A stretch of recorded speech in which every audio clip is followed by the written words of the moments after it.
Hello बच्चों, तो आज हम लोग सीखेंगे इलेक्ट्रोमैग्नेटिक चैप्टर के अंदर एक और नई टॉपिक के बारे में।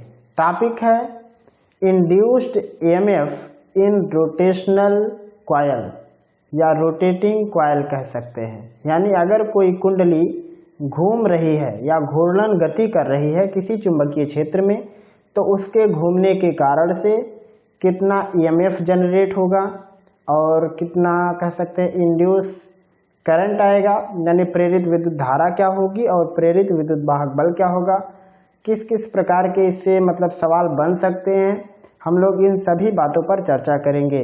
तो बने रहिए वीडियो में शुरुआत से लेकर के अंत तक। और आइए शुरू करते हैं आज के अपने टॉपिक को। चैप्टर का नाम है इलेक्ट्रोमैग्नेटिक इंडक्शन यानी वैद्युत चुंबकीय प्रेरण। और इसमें पढ़ना है कौन सी टॉपिक को आज? टॉपिक है induced EMF and current in rotating coil.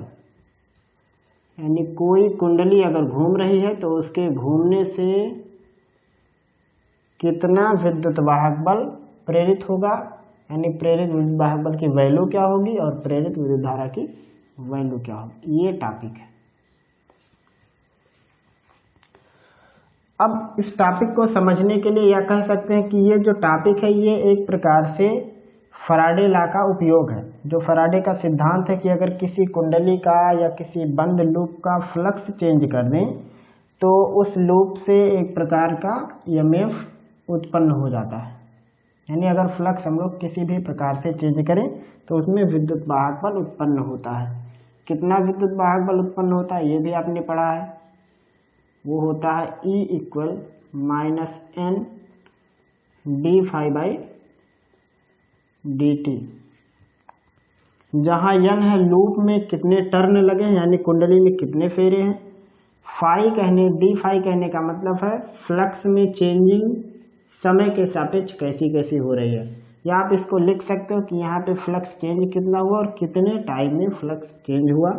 तो अगर इसकी वैल्यू निकाल ले जाएं तो हमें इंड्यूस्ड ईएमएफ की वैल्यू मिल जाएगी। अब अगर हमें आई निकालना है कि आई की वैल्यू क्या होगी, तो आई की वैल्यू होती है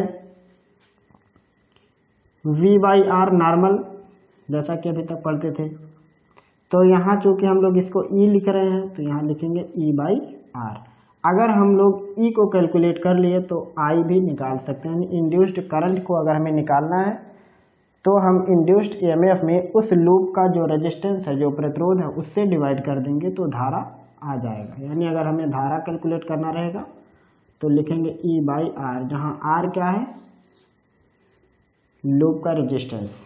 तो अब आइए देखते हैं कि अगर मान लो कोई लूप मूव कर रहा है, रोटेट कर रहा है किसी मैग्नेटिक फील्ड में, तो इंड्यूस ईएमएफ की वैल्यू कितनी होगी। तो चलो आप इसको क्वेश्चन भी कह सकते हैं कि मान लो इस प्रकार का कोई क्वेश्चन दे दिया जाए कि मान लो कोई कुंडली घूम रही है तो कैसे कैसे कैलकुलेशन करना है। इसे आप प्रोसेस भी समझ सकते हो या आप इसको टॉपिक समझ लो। जैसे मान लो ये दिया जाए कि मान लो कोई एक सर्कुलर ऐसे वृत्त के आकार का कोई कुंडली है और ये कुंडली अपने जो इसका व्यास है, इस व्यास के परितः इस प्रकार से घूम रही है कोणीय वेग ओमेगा से। यानी व्यास के परितः, यानी व्यास ही इसका घूर्णन अक्ष है और ये एक इनवर्ड मैग्नेटिक फील्ड में रखा हुआ, मतलब इसमें चुंबकीय क्षेत्र अंदर की ओर है, ये मान लो कहा जाए। अभी देखो इससे आप बहुत सारी बात को भी समझ सकते हो, जनरेटर प्रॉब्लम भी समझ सकते हो कि जनरेटर कैसे करंट बनाता है, वो भी आपको समझ में आ जाएगा। इस प्रकार का मान लो लूप है और यहाँ पे इनवर्ड मैग्नेटिक फील्ड है। इसकी रेडियस मान लेते हैं, ये वाली जो रेडियस है उसको मान लेते हैं कि ये रेडियस है कैपिटल R, इसकी रेडियस। और यहाँ पे मैग्नेटिक फील्ड जो है वो B है। यूनिफॉर्म मैग्नेटिक फील्ड है, मतलब कहीं कम ज़्यादा नहीं, सेम वैल्यू। तो अब यहाँ पे देखो इंड्यूस ईएमएफ कैसे मतलब उत्पन्न होता है, जब इसको पूरा घुमाया जाएगा, मान लो अंदर की तरफ मैग्नेटिक फील्ड जा रहा है और बीच में आपने ऐसे लूप रखा, जब आप इस लूप को रखोगे, घुमाओगे नहीं मान लो, तो ऐसे पोजीशन में अत्यधिक फ्लक्स उसके अंदर जाएगा। जैसे जैसे इसको आप खड़ा करने लगोगे वैसे वैसे इसके अंदर फील्ड लाइनों की संख्या में कमी आएगी, यानी फ्लक्स चेंज होने लगेगा। एक समय आएगा कि कुंडली पूरी पूरी खड़ी हो जाएगी, तो इसमें से अब कोई फील्ड लाइन बाहर नहीं जाएगा, फिर धीरे धीरे घूमने लगेगा, तो इसमें फिर से एक प्रकार की फ्लक्स की संख्याओं में वृद्धि हो जाएगी। मतलब पहले आधे चक्कर में फ्लक्स में कमी आई और दूसरे आधे चक्कर में फ्लक्स में फिर से वृद्धि हो गई, और आके अपने इनिशियल पोजीशन पर जब पहुंचा तो फिर से मैक्सिमम वैल्यू, यानी मैक्सिमम मिनिमम ये प्रकार का रोटेशन इसमें चलता रहेगा। अब बारी आती है कि इंड्यूस ईएमएफ कैसे निकालेंगे, तो सिंपल है, हम लोग फैराडे का नियम लगाएंगे। क्या है फैराडे का नियम? Equal minus n d phi by D t, जहाँ एन है इसमें टर्न कितने हैं। उसके बाद बारी आती है फ्लक्स कैसे निकालें, ये प्रॉब्लम है। तो फ्लक्स का सूत्र होता है B इंटू ए, यहाँ पे लिख देते हैं B इंटू ए इंटू कास थीटा, मतलब थीटा कहने का मतलब है B और A के बीच में एंगल कितना, मतलब इस कुंडली के क्षेत्रफल की डायरेक्शन और मैग्नेटिक फील्ड के डायरेक्शन में क्या एंगल है। लेकिन यहाँ पे प्रॉब्लम क्या है, यहाँ पे कुंडली घूम रही है तो एंगल जो है ये वेरिएबल होगा, मतलब एंगल भी परिवर्तित होगा। मतलब पहले ऐसा है तो B का वो डायरेक्शन, A का ये डायरेक्शन, सेम डायरेक्शन 0 डिग्री, फिर धीरे धीरे घूमने लगेगा तो इसका एरिया इधर आ जाएगा, वो उधर चला जाएगा, तो धीरे धीरे देखो एरिया दूसरे दिशा में जाने लगेगा लेकिन B दूसरे तरफ है। तो ये क्या है, अगर ये घूम रहा है तो ये जो थीटा ये वेरिएबल है, इसलिए हमें इस थीटा को हटाना ही पड़ेगा। तो अब थीटा की जगह पर क्या लिखेंगे, थीटा की जगह पर लिखेंगे ओमेगा टी। क्यों लिखेंगे? क्योंकि ओमेगा है कोणीय वेग, और कोणीय वेग का सूत्र होता है कोणीय विस्थापन बटे में समय। तो कोणीय विस्थापन मान लो एंगल में डिस्प्लेसमेंट हो रहा है थीटा टी समय में, और इसे हम लोग कहेंगे ओमेगा। तो यहाँ से थीटा का मतलब क्या होगा, ओमेगा इंटू टी। तो थीटा को हटा दी, अब उस फाई का मान यहाँ पे रखते हैं, तो क्या हो जाएगा, ई की value minus n d, phi की जगह पर लिखेंगे b a cos omega t, और नीचे है डी टी। अब कांस्टेंट वैल्यू जो भी है उस कांस्टेंट वैल्यू का अवकलन होना नहीं है, तो B कांस्टेंट वैल्यू है इसका और एरिया भी फिक्स है, ये दोनों चीज़ नहीं बदलेंगे। तो यहाँ पे E की वैल्यू हो जाएगी माइनस में एन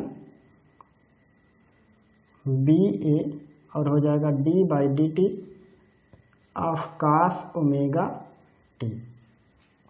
कास का अवकलन होता है माइनस में साइन, तो ये हो गया एन बी ए, कास का अवकलन हो गया माइनस में साइन ओमेगा टी। लेकिन चूंकि यहाँ पे टी है, यहाँ पे टी ओमेगा एक्स्ट्रा है, तो इसका जब एक बार डिफरेंशियल करेंगे तो ओमेगा फिर से मिलेगा। तो यहाँ से ये माइनस माइनस प्लस हो जाएगा, हो गया ये एन बी ए ओमेगा साइन ओमेगा टी, ये हो गया ई का मान। यानी अगर कोई लूप मैग्नेटिक फील्ड में घूर्णन गति कर रहा है, यानी किसी एक्सिस के परितः इस प्रकार से घूम रहा है कि उसका पूरा एरिया उसी मतलब मैग्नेटिक फील्ड में घूमने लगे। ये नहीं कि जैसे देखो आप इसको ऐसे भी घुमा सकते थे, ऐसे चक्के जैसा, तो इस प्रकार से जब घुमाओगे तो यहाँ पे एंगल नहीं बनेगा, यहाँ पे थीटा नहीं आएगा, यहाँ पे एरिया ही घूम रहा है, तो इसका कैलकुलेशन अलग मॉडल करेंगे। लेकिन यहाँ पे रोटेशन हो रहा है, मतलब ये चीज़ घूम रही है ऐसे पंखे के जैसी, मतलब एक बार पूरा एरिया सपाट हो गया, फिर धीरे धीरे खड़ा हुआ, फिर इस प्रकार से। और यही प्रोसेस जनरेटर में भी होता है, लेकिन वहाँ पे ये चीज़ चौकोर होती है, मतलब वहाँ पे भी जो इंड्यूस ईएमएफ होगा उसका इक्वेशन यही बनेगा, एन बी ए ओमेगा साइन ओमेगा टी। अब बारी आती है मैक्सिमम कितना विद्युत वाहक बल बनेगा, यानी लिखेंगे फॉर मैक्सिमम इंड्यूस्ड ईएमएफ, यानी अधिकतम विद्युत वाहक बल के लिए, मतलब इसकी वैल्यू मैक्सिमम करने के लिए साइन ओमेगा टी मैक्सिमम होना चाहिए, क्योंकि एन फिक्स है, बी फिक्स है, ए भी फिक्स, ओमेगा इसका वेग भी फिक्स है। केवल ये चीज़ फिक्स नहीं है, यानी समय के सापेक्ष जब आप इसको हल करोगे, जैसे 1 सेकंड में तो ओमेगा टी का अलग मान आएगा, 2 सेकंड के लिए अलग आएगा, तो ये वाला मान अगर सबसे अधिकतम होगा तो ई का मान मैक्सिमम होगा। तो यहाँ पे लिखेंगे for maximum induced EMF value of sine omega T should be maximum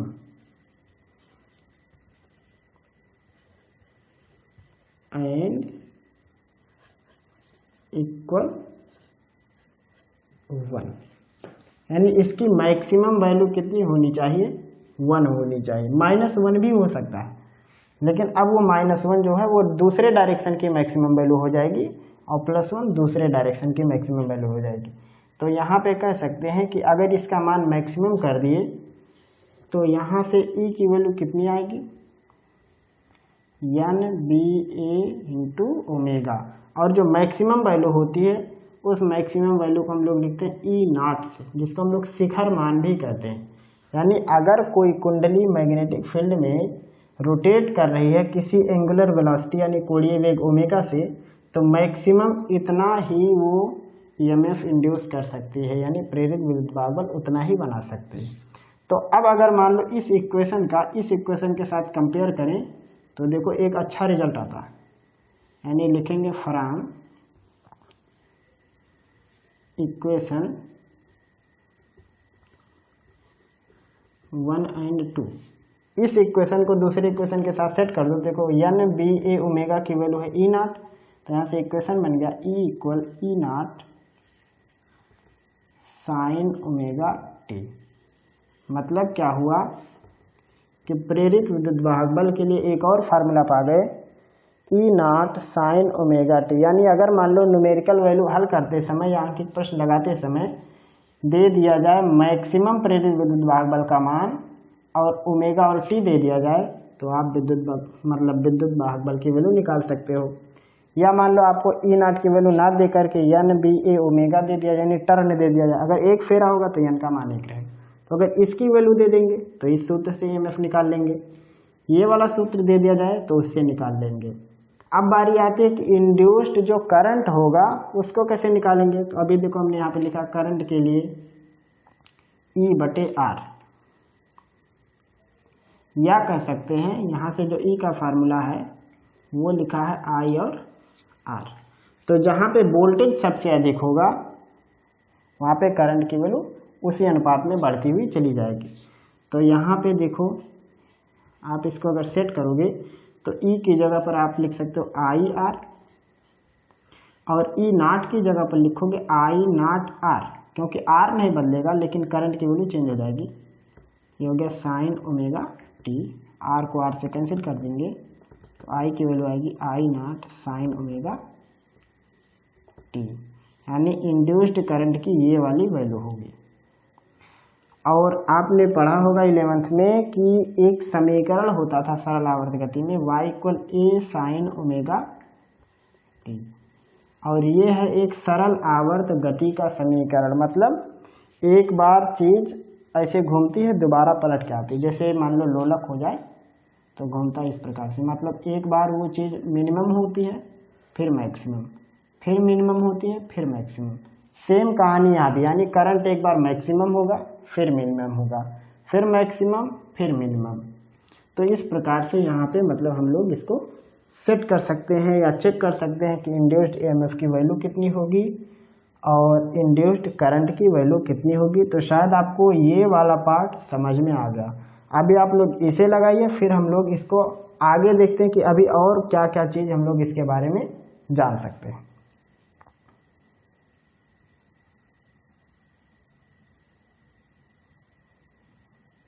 अब देखिए जो इंड्यूस्ड ईएमएफ की वैल्यू आई है वो क्या आई, ई नॉट साइन ओमेगा टी। यानी अगर कोई कॉइल मैग्नेटिक फील्ड में रोटेट कर रहा है, यानी उसका पूरा एरिया ही रोटेट कर रहा है पूरा का पूरा और किसी विशेष एक्सिस के चारों तरफ, तो वो हो जाएगा यहाँ पे विद्युत वाहक बल का मतलब इक्वेशन, और ये है धारा का इक्वेशन, ये वाला। अब आइए देखते हैं कि ये दोनों लोग क्या बताते हैं, मतलब इनसे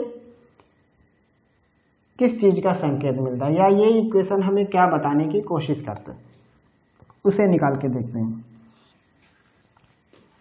तो अगर मान लो हम कहें कि समय के हिसाब से करंट का कैसा कैसा डायरेक्शन होगा, मतलब ये जैसे जैसे घूम रहा है वैसे वैसे किस बात को बताए, तो उसको हम लोग ग्राफ के माध्यम से समझने की कोशिश करते हैं।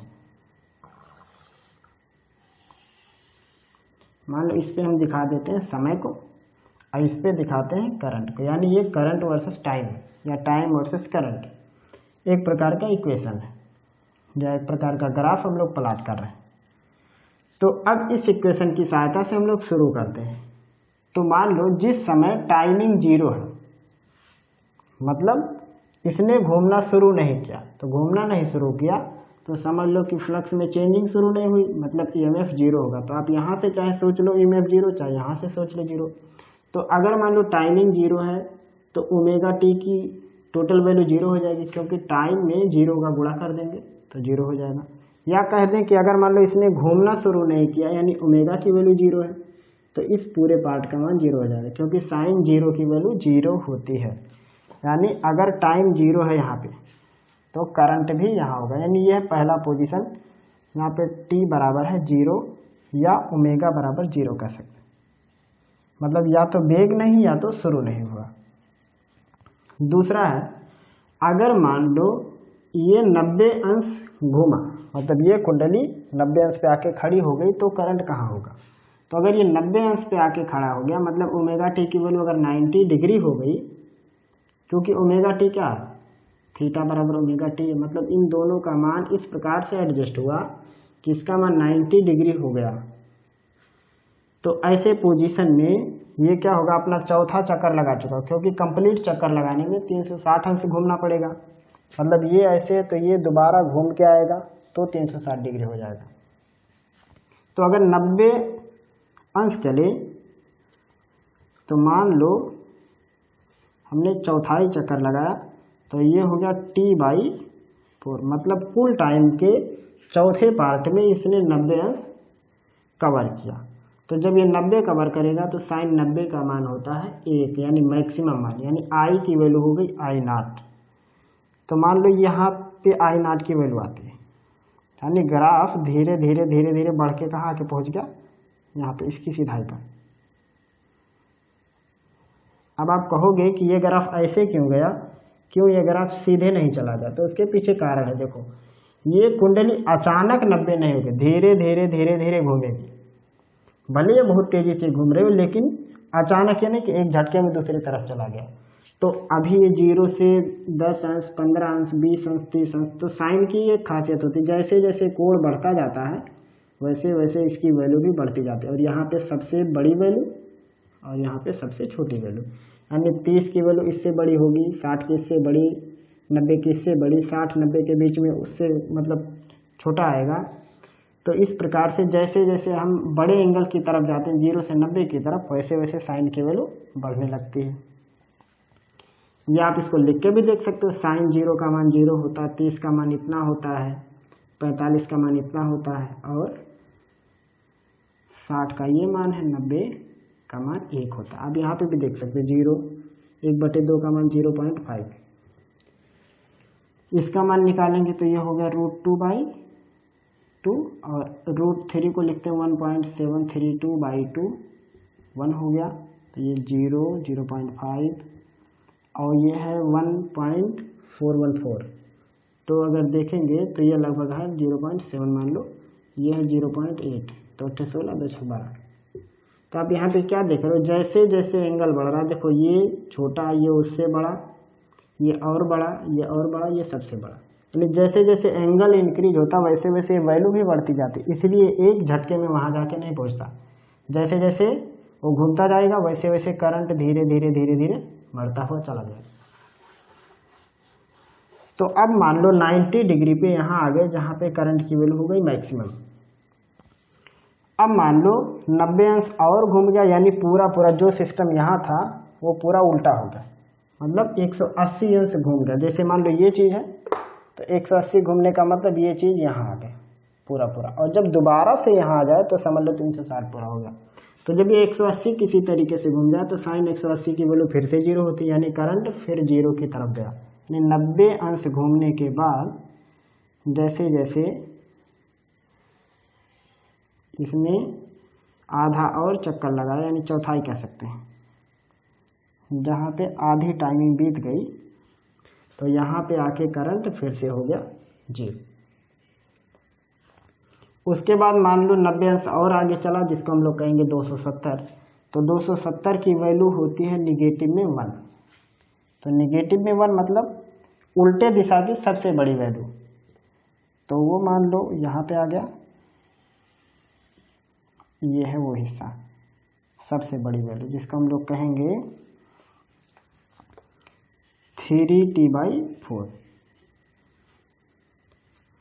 और ये वाला भी है I0 यहाँ की वैल्यू। उसके बाद फिर से 90 अंश जाके जब 360 हो जाएगा तो ये चीज़ यहाँ पे आके पहुँच जाएगी, और यहाँ पे लग गया एक कंप्लीट चक्कर।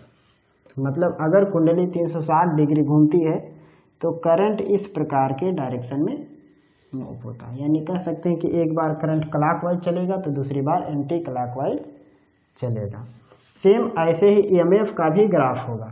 वहाँ भी ये जो E0 है ये एक बार मैक्सिमम होगा और दूसरी बार नीचे की तरफ मैक्सिमम होगा। यानी महत्तम विद्युत बल जो आएगा इसमें वो एक बार क्लॉकवाइज में मैक्सिमम वैल्यू देगा, एक बार एंटी क्लॉकवाइज में मैक्सिमम वैल्यू देगा। ऐसे इंड्यूस्ड जो करंट है वो भी एक बार क्लॉकवाइज में मैक्सिमम हो जाएगा, एक बार एंटी क्लॉकवाइज में मैक्सिमम हो जाएगा। तो ये इस बात को प्रदर्शित करते हैं कि अगर मान लो कोई कॉइल मैग्नेटिक फील्ड में रोटेट हो रहे हैं तो उनके रोटेट होने से इस प्रकार के यानी दो दो डायरेक्शन में करंट फ्लो होती है। इसको हम लोग कहते हैं अल्टरनेटिंग नेचर का करंट। यानी यहाँ पे जो करंट इंड्यूस्ड होगा उसमें प्रत्यावर्ती धारा उत्पन्न हो जाएगी। वहीं पे अगर मान लो इस प्रकार से ऐसे इसको घुमा दें यहाँ पे फिक्स करके इस प्रकार से, तो यहाँ पे अल्टरनेटिंग डायरेक्शन का करंट नहीं आएगा, केवल एक डायरेक्शन का करंट आएगा। लेकिन अगर इसको ऐसे घुमाए जैसे जनरेटर में दो चुंबक रख के बीच में कुंडली ऐसे घुमाने लगते हैं इस प्रकार से, अगर कुंडली को ऐसे घुमा दें इस प्रकार से, इधर उधर चुंबक है तो ऐसे घूमने से वो डीसी करंट देगा। लेकिन अगर दो चुंबक बगल में खड़े हैं और उसकी कुंडली इस प्रकार से घूमे, मतलब किसी अक्ष के चारों तरफ घूमने लगे, तो वहाँ पे अल्टरनेटिंग नेचर का करंट फ्लो होगा। तो शायद आपको ये बात भी समझ में आ गई कि रोटेटिंग कॉइल में इस प्रकार का करंट और इस प्रकार का ईएमएफ जनरेट होता है। करंट का ये वाला इक्वेशन होगा और ईएमएफ का ये वाला इक्वेशन होगा। अब बात करते हैं कि कभी कभी हम लोग को सवाल लगाने में औसत विद्युत वाहक बल पूछ लिया जाता है और औसत विद्युत धारा पूछ ली जाती है कि औसत विद्युत वाहक बल कितना बनेगा और औसत विद्युत धारा कितनी बनेगी। तो अब आइए हम लोग उसे भी कैलकुलेट करते हैं, लेकिन उससे पहले आप लोग इसे बना लीजिए।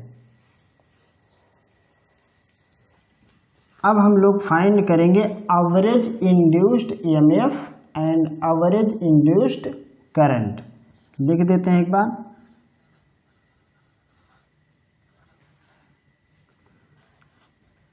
इंड्यूस्ड ईएमएफ एंड करंट, यानी अगर कॉइल रोटेट कर रहा है मैग्नेटिक फील्ड में तो वहाँ पे बनने वाली विद्युत वाहक बल की औसत मान क्या होगी। जैसे हमने दो देख लिया, एक विद्युत वाहक बल की वैल्यू और एक विद्युत वाहक बल की मैक्सिमम वैल्यू, जिसको हम लोग E0 कहते हैं, यानी NBA ओमेगा जिसका मान था। अभी यहाँ पे निकालेंगे कि औसत विद्युत वाहक बल कितना होगा, कैसे कैलकुलेट करते हैं। तो यहाँ पे देखिए कैसे निकालेंगे। अगर हमें इंड्यूस्ड ईएमएफ निकालना तो उसका इक्वेशन क्या है, और E0 साइन ओमेगा टी। देखो औसत कैसे किसी चीज़ का निकालते हैं। अगर मान लो हम कह दिए कि आप बल का औसत मान निकालो, तो आपको करना क्या है, इसको समय के सापेक्ष इस प्रकार से व्यक्त करके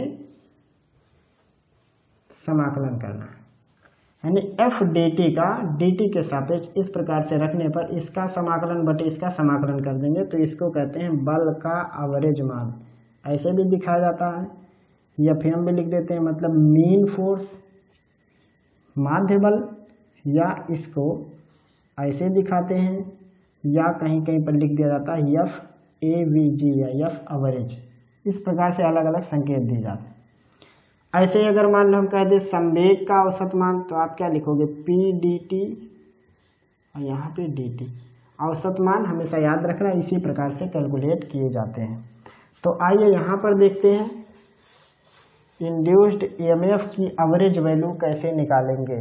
तो एवरेज वैल्यू निकालने के लिए आपको बहुत सारी बातें ध्यान रखनी है कि कुंडली को कितना घुमाने के बाद निकालना। मतलब ये हो सकता है कि पूरे चक्कर का औसत मान बताओ, आधे चक्कर का औसत मान बताओ, या कुछ डिग्री घुमाए हैं तब औसत मान बताओ, बहुत सारा होगा। तो यहाँ पे हम एक आपको निकाल के बता रहे हैं कि पूरे चक्कर का और आधे चक्कर का कैसे निकालेंगे औसत मान। तो यहाँ पे ई की एवरेज वैल्यू जो होगी उसके लिए लिखेंगे E D T upon D T. E की वैल्यू लिखेंगे E naught sine omega T into D T upon D T, यहाँ समाकलन का संकेत। उसके बाद क्या होगा, जो fix value E naught fix value है वो हो गया बाहर, यहाँ अंदर रहेगा sine omega T D T और नीचे समाकलन में डी टी। ये होगा ई नॉट, साइन का समाकलन होता है माइनस में कास, तो ये आएगा माइनस में कास ओमेगा टी, और डिवाइड करना पड़ेगा ओमेगा से, जैसा कि समाकलन का सिद्धांत है। ये हो गया, और नीचे डी टी का समाकलन होगा टी।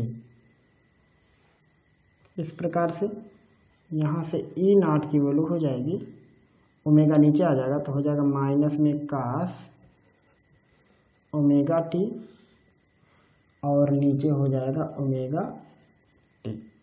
ये है विद्युत वाहक बल का औसत मान। अब बारी आती है कि मान लो आपसे कहा जाए आधे चक्कर का, तो यहाँ पे लिमिट उसी हिसाब से सेट करना, पूरे चक्कर का तो उस हिसाब से लिमिट सेट करना। अगर मान लो आधे चक्कर का कहा जाएगा तो आप यहाँ पे लिखना कि टाइमिंग 0 से अपने आधे टाइम तक घूमा। पूरे चक्कर के लिए तो लिखेंगे 0 से t तक, यानी पूरा चक्कर लगा दिया। तो अब यहाँ पे हम आपको दोनों करके बताते हैं। यहाँ पे लिखेंगे आधे चक्कर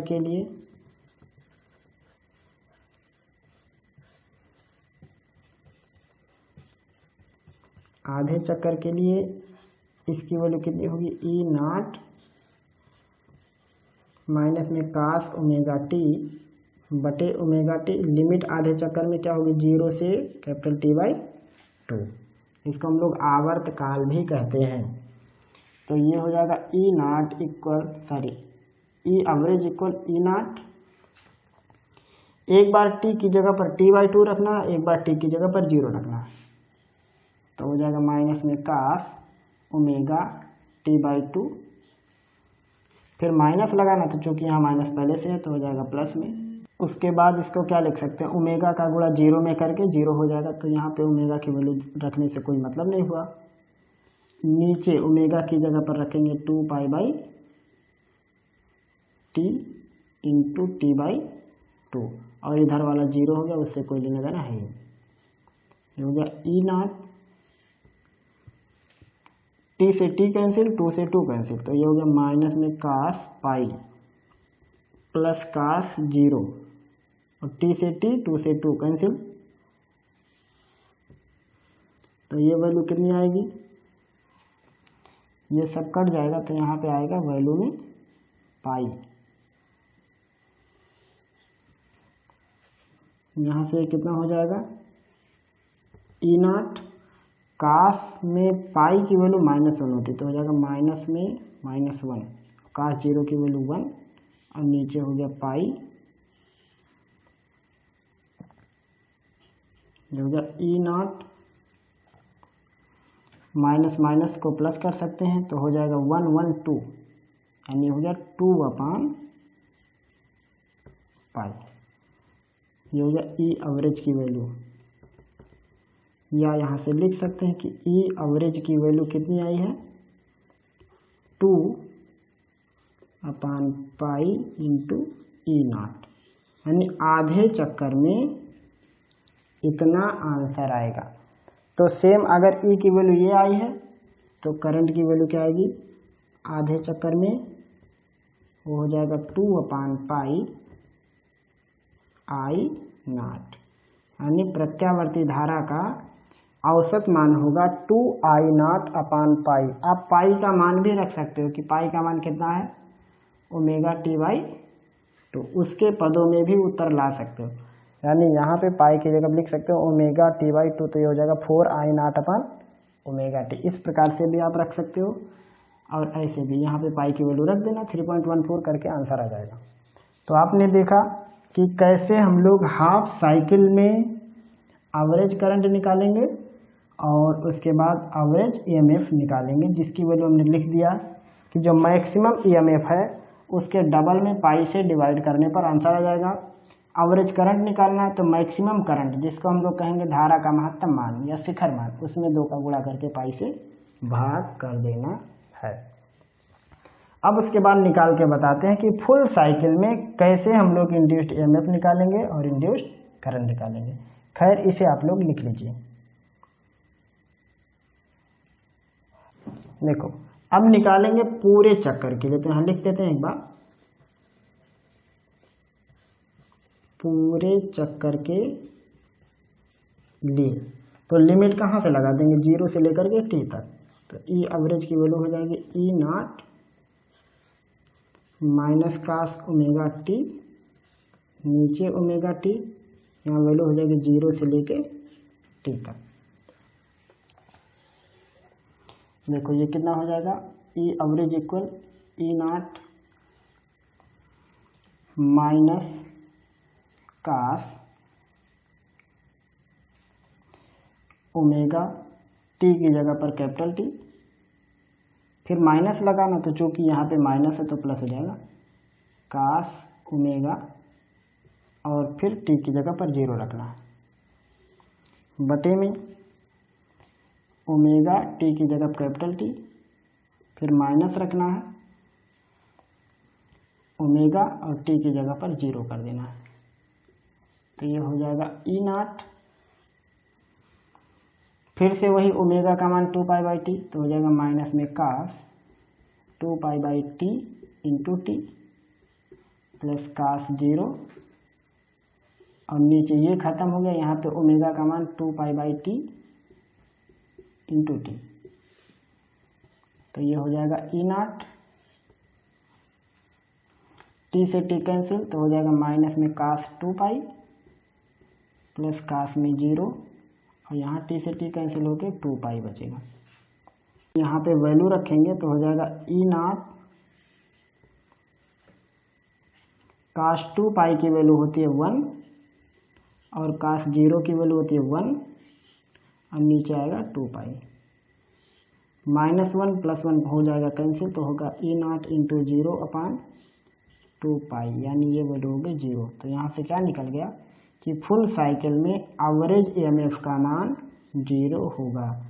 तो सेम चूँकि यहाँ पे E0 की जगह पर I0 होता है, तो फुल साइकिल में करंट की एवरेज वैल्यू कितनी हो जाएगी 0, यानी एक पूरे चक्कर में धारा का या प्रत्यावर्ती धारा का औसत मान 0 होता है।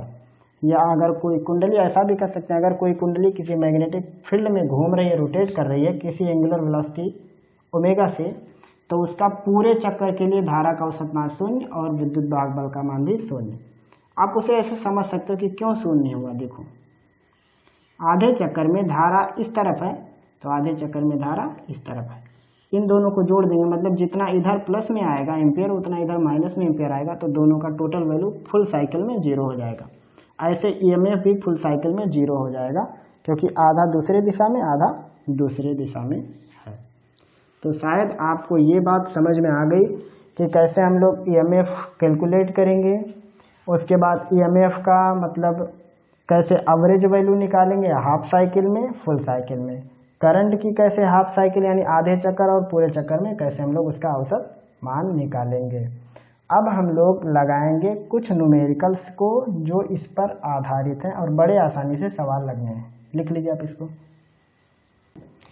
अब इससे पहले कि सवाल लगाएं पहले हम लोग फार्मूला लिख लेते हैं। E की वैल्यू आई है E0 sine omega t, I की वैल्यू आई है I0 sine omega t, E0 की वैल्यू है NBA इंटू ओमेगा। उसके बाद हाफ साइकिल की एवरेज वैल्यू आई थी 2E0 अपान पाई। ऐसे I की एवरेज वैल्यू हाफ साइकिल के लिए है 2I0 अपान पाई। ये है हाफ साइकिल यानी आधे चक्कर में औसत मान। और फुल साइकिल में E एवरेज की वैल्यू 0 है और I एवरेज की वैल्यू भी 0 है। इतनी बात ध्यान रखना है और बड़े से बड़ा और कठिन से कठिन सवाल बड़े आसानी से लग जाएगा। आइए पहला सवाल देखते हैं इसका कि कैसे सॉल्व करना। सवाल मान लो है कि R त्रिज्या का कोई लूप है। ये लूप अपने व्यास के परितः ओमेगा कोणीय वेग से घूम रहा है। इनवर्ड मैग्नेटिक फील्ड इसमें दिया हुआ है B है। पूछा गया है यहाँ पे कि ये चीज़ मतलब ये लूप ये घूमती है 0.02 सेकंड में 60 अंश घूमती है। मतलब इसका कोणीय वेग इतना है कि वो 0.02 सेकंड में 60 अंश घूम चुकी होती है। तो आपको निकालना है इसमें उत्पन्न विद्युत वाहक बल का मान और फिर निकालना है इसमें उत्पन्न धारा का मान। अगर इसका R दे दिया जाएगा तो हम बता देंगे कि कैसे निकालना है, आप लगा भी सकते हो। अब बारी आती है कि विद्युत वाहक बल का, तो ये वाला सूत्र है। सूत्र कौन सा है? E = E0 sine omega t। E0 की जगह पर क्या होगा? NBA omega sine omega t। ये है n माने इसमें फेरों की संख्या, B इसकी मैग्नेटिक फील्ड, मान लो B ही है, गिनती दिया रहेगा तो वो रख देना। A इसका क्षेत्रफल निकाल सकते हैं πr², चूंकि वृत्त है। ओमेगा इसका कोणीय वेग कैसे निकालेंगे? देखो यहाँ पे दिया है 0.2 सेकंड में 60 अंश घूमता है, तो वेग बराबर होता है θ/t। थीटा का मान है 60 अंश और 60 को रेडियन में बदलेंगे तो इस प्रकार से पाएंगे π/3 आएगा और टाइमिंग है 0.02। तो यहाँ से आप अगर ओमेगा निकालो तो क्या मिलेगा? ये हो जाएगा पाई नीचे 0.06 और दशमलव हटाओगे तो हो जाएगा ऊपर 100π/6 यानी 50π/3। ये हो गया ओमेगा का मान।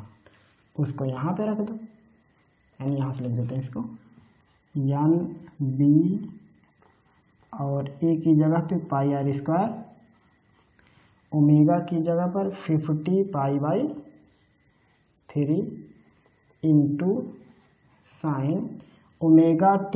तो इस पूरे का मान दे दिया, मतलब एंगल दे दिया, 60 अंश घूम के गया है तो 60 अंश यहाँ लिख देते हैं। ये हो गया NB πr² फिर 50π/3 और यहाँ पे साइन 60 की वैल्यू होती है √3/2। तो कितना हो जाएगा ये अगर निकालेंगे तो देखो पाई का पाई में गुणा हो जाएगा, मतलब ये हो गया 50 √3 pi square r square n into b. देखो 50 pi square r square root 3 n b और नीचे आएगा 2 3 6। तो इस प्रकार से यहाँ पे आ गया विद्युत वाहक बल का मान इतना। अब अगर मान लो इसी सवाल में ये पूछ लिया जाए कि औसत विद्युत वाहक बल का मान बताओ जब वो 60 अंश घूमा है तब, तो आपको ये बात समझ में आई कि कैसे कैलकुलेट करनी है। शायद लगा सकते हो आप लोग। करना क्या है, जो जो वैल्यू दिया रहेगा वो वैल्यू उठा के डाल दो, और यहाँ पे थोड़ा सावधानी रखना। ओमेगा की वैल्यू जैसे इसमें निकालने के लिए संकेत दिया कि 0.02 सेकंड में 60 अंश घूम जाता है। अब हम निकाल के बताते हैं कि एवरेज कैसे निकालेंगे। तो एवरेज के लिए देखो आया था एवरेज का सूत्र, अगर थोड़ा होश करो तो यहाँ था माइनस कास ओमेगा टी बटे में ओमेगा टी। अब यहाँ पे लिमिट क्या डालनी है, 0 से लेकर के टी तक, मतलब जितनी देर तक वो घूमा है तो उतनी देर तक के लिए हमको निकालना है इसका औसत मान। तो कैसे निकलेगा देखो, माइनस कास ओमेगा टी की जगह पर टी, फिर माइनस लगेगा तो हो जाएगा कास ओमेगा टी की जगह पर 0, नीचे हो जाएगा ओमेगा टी की जगह पर टी माइनस ओमेगा इंटू 0, और यहाँ तो ई नॉट है ही है, तो ये कितना हो जाएगा ई नॉट, और ओमेगा का मान होता है 2 पाई बाई टी। लेकिन यहाँ पे ओमेगा की वैल्यू 2 पाई बाई टी नहीं लिखेंगे क्योंकि इसने पूरा चक्कर नहीं लगाया है। यहाँ पे ओमेगा का मान लिखा जाएगा एंगल कितना बना, देखो ओमेगा का मान होता है, और उसको झंझट क्या है, उसको तो यहाँ पे निकाले हैं, वो है 50 पाई बाई 3, ये ओमेगा की वैल्यू है। तो यहाँ पे लिखेंगे माइनस में कास ओमेगा की जगह पर 50 पाई बाई 3, और टाइमिंग कितनी देर तक वो घूमा था 0.02 सेकेंड तक, प्लस ये तो पूरा पार्ट हो गया जी, मतलब यहाँ पे कास 0, और नीचे यहाँ भी ओमेगा की जगह पर है 50 पाई बाई 3 और इनटू टाइमिंग 0.02, कुल कितना आएगा। देखो सवाल अच्छा है, और ऐसा बहुत बार मतलब पूछा भी जाता है, क्योंकि आप टॉपिक पढ़ते हो तो आपको न्यूमेरिकल लगाने आना चाहिए अगर आपने अच्छे से सीखा है तो यहाँ पे वैल्यू कितनी हो जाएगी, ई नॉट की वैल्यू हो जाएगी। देखो इसका मतलब अगर 50 में गुणा करेंगे तो कितना आएगा, देखो 50 में गुणा करना 0.02 का, तो 0 के 5 दूनी 10, कितना आएगा। अब हमें 2 अंक के बाद दशमलव लगाना है, तो कुल उत्तर यहाँ पे कितना आएगा, 1 आएगा, यानी ये पूरा मिला के हो गया 1। तो ये कितना हो गया पाई बटे 3, यानी यहाँ आया अंदर में ई की वैल्यू जो आई हो गई ई नॉट, यहाँ पे माइनस में कास आया पाई बाई 3। समझने की कोशिश करना, देखो 50 का इसमें गुणा करेंगे तो केवल 1 आएगा, तो 1 लिखना नहीं तो हो जाएगा पाई बाई 3, और यहाँ पे उधर पहले से कास 0, और नीचे इसको भी हल करेंगे तो कितना आएगा पाई बाई 3, ये हो गया। और चूंकि ये इधर 0 वाला तो उससे तो मतलब था ही नहीं, ये हो गया खत्म, बराबर करके ई नॉट कास पाई बाई 3, यानी कास 60 का मान तो होता 1/2, कास 0 का मान 1 और नीचे पाई बाई 3, कितना हो जाएगा ये 2 1 2, 2 में से 1 जाएगा 1, और 3 के नीचे जाके गुणा कर देगा, तो ये वैल्यू बन जाएगी ई की, मतलब ये कितना हो गया देखो 2 1 2, 2 में से 1 जाएगा 1, यानी हो गया 1/2, नीचे पाई बटे 3। तो कैसे लगाते, सबसे नीचे का गुणा सबसे ऊपर और नीचे दोनों का, तो ये लिखा 3/2 पाई, तो ये हो गया ई नॉट 3/2 पाई। अब यहाँ पे देखो वैल्यू रखा हुआ है पूरा का पूरा, तो उस पूरे वैल्यू के हिसाब से यहाँ पे जो एवरेज वैल्यू आई है वो कितनी आ गई है, E0 3/2π। मतलब यहाँ पे जो हमने NBA ओमेगा निकाला था उसकी वैल्यू यहाँ पे रख देंगे तो हमें एवरेज वैल्यू बड़े आसानी से मिल जाएगी। यानी यहाँ पे कितना आएगा, NBA ओमेगा 3/2π। तो फिर से वो सारा मान यहाँ पे रखेंगे, मतलब केवल इतना चीज़, ये sin 60 तो नहीं है उसमें, बाकी तो सब है। तो ये सारा मान उठा के यहाँ पे रख देंगे, उसको हल कर देंगे, जो आएगा वो एवरेज वैल्यू आएगी। तो शायद आपको ये प्रश्न समझ में आ गया कि कैसे लगाना। देखो प्रश्न तो थोड़ा लंबा दिख रहा है लेकिन है बहुत आसान।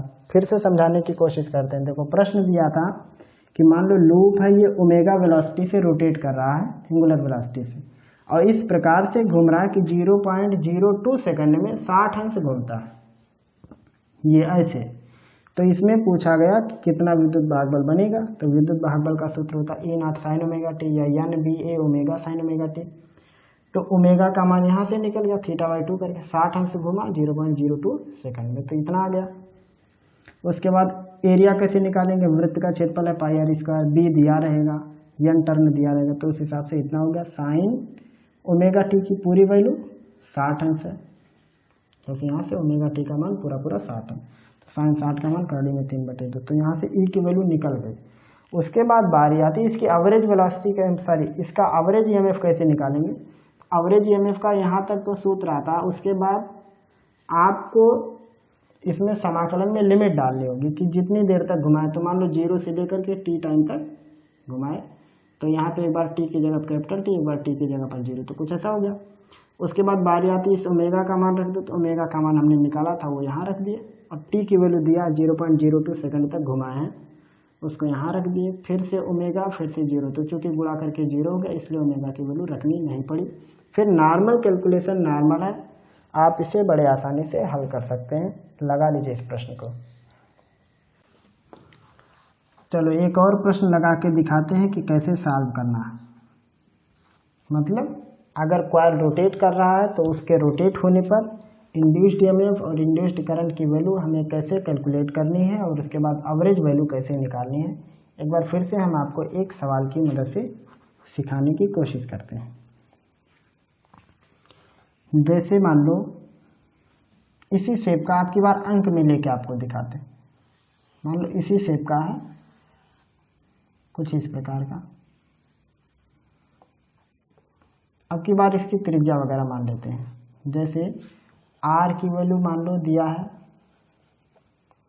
यहाँ पे, एकदम छोटा सा मान के लगा देते हैं, 1 सेंटीमीटर, बड़ा ले लेते हैं, बड़े सवाल लगाते हैं। मान लो R बराबर दिया 1 मीटर, B का मान लिया है 1 टेस्ला, छोटी छोटी गिनती मान के दिखाते हैं। ओमेगा का मान है मान लो 100 रेडियन पर सेकंड, ये है।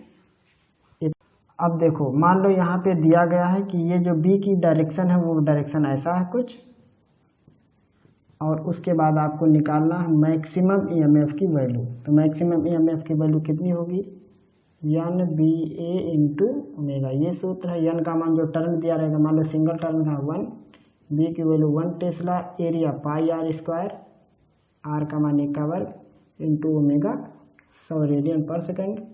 हल करने के बाद आया 100 पाई वोल्ट, यानी मैक्सिमम इंड्यूस्ड EMF की वैल्यू होगी 100 पाई वोल्ट। इस प्रकार से आपको लगाना है। अब यहाँ पे अगर EMF निकालना रहता E की वैल्यू, तो आप आगे बढ़ा देते साइन ओमेगा इंटू टी। तो ये ओमेगा मान लो हो गया 100 रेडियन पर सेकंड, और उसमें मान लो टाइम दे दे कि 5 सेकंड तक घूमा या 6 सेकंड तक घूमा या 10 सेकंड तक घूमा, तो आप वहाँ पे टी की वैल्यू रख करके EMF कैलकुलेट कर सकते हो। अब चलो दूसरा एक और बता देते हैं। मान लो वो चीज़ ऐसे ना घूम करके इस प्रकार से घूम रही हो, आप यहाँ पे एवरेज भी निकाल लेना, वहाँ पे लिमिट डाल के निकालना है आपको। अगर मान लो ये चीज़ ऐसे दे दिया जाए कि मान लो यहाँ पे कोई ऐसे डिस्क है इस प्रकार से, उसके बाद कहा गया है कि ये ऐसे घूमना शुरू हुआ, इधर से या इधर से इस प्रकार से घूमना शुरू हुआ, तो यहाँ पे EMF की वैल्यू कितनी होगी। तो यहाँ पे देखो अगर ये वन साइड घूमेगा तो कभी भी अल्टरनेटिंग करंट नहीं बनाएगा। मतलब अगर ये इनवर्ड मैग्नेटिक फील्ड में इस प्रकार से घूमेगा तो चूंकि इसका क्षेत्रफल हमेशा एक ही डायरेक्शन में है और इसमें क्षेत्रफल की दिशा बदल रही होती थी, तो इसलिए यहाँ पे साइन ओमेगा टी आगे आ जाता, लेकिन यहाँ पे नहीं आएगा वो चीज़। तो अब अगर ये पूछा जाए कि यहाँ पे EMF की वैल्यू कितनी होगी वो निकालो, तो यहाँ पे आपको शुरू से लगाना पड़ेगा -n d∅dt, तो हो जाएगा माइनस में n।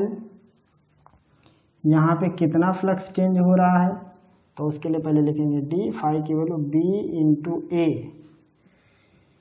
कितने एंगल पर है, या तो 0 डिग्री मानेंगे या तो 180 डिग्री। तो मान लो यहाँ पे यह है cos 0 डिग्री, क्योंकि एरिया को ऊपर मान सकते हैं या तो अंदर, और क्योंकि b इनवर्ड है और ये नीचे हो गया dt, तो हो जाएगा माइनस में n। उसके बाद ये हो जाएगा b कांस्टेंट वैल्यू, और यहाँ पे इसको ऐसा लिखेंगे dA/dt। ये यहाँ पे ये इतना आएगा माइनस में n b dA/dt, मतलब समय के सापेक्ष इसका जो एरिया कवर हो रहा है वो कितना होगा। तो यहाँ पे dA/dt की वैल्यू बता दें, इसको कहते हैं क्षेत्रफलीय चाल। तो dA/dt की जो वैल्यू होती है,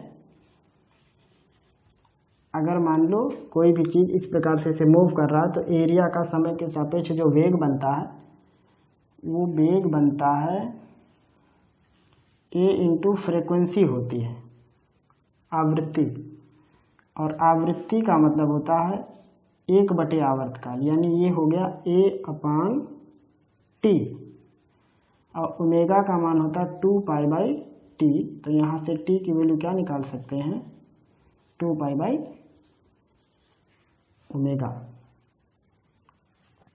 तो यहाँ पे T की जगह पर अगर लिख दें 2π/ω, तो ये है Aω/2π। उस वैल्यू को अगर यहाँ पे उठा के रख देंगे तो हो जाएगा माइनस में n b dA/dt की जगह पे Aω/2π, यानी ये हो गया माइनस में n b Aω, और यहाँ पे हो गया 1/2π। ये है अगर कोई डिस्क ओमेगा कोणीय वेग से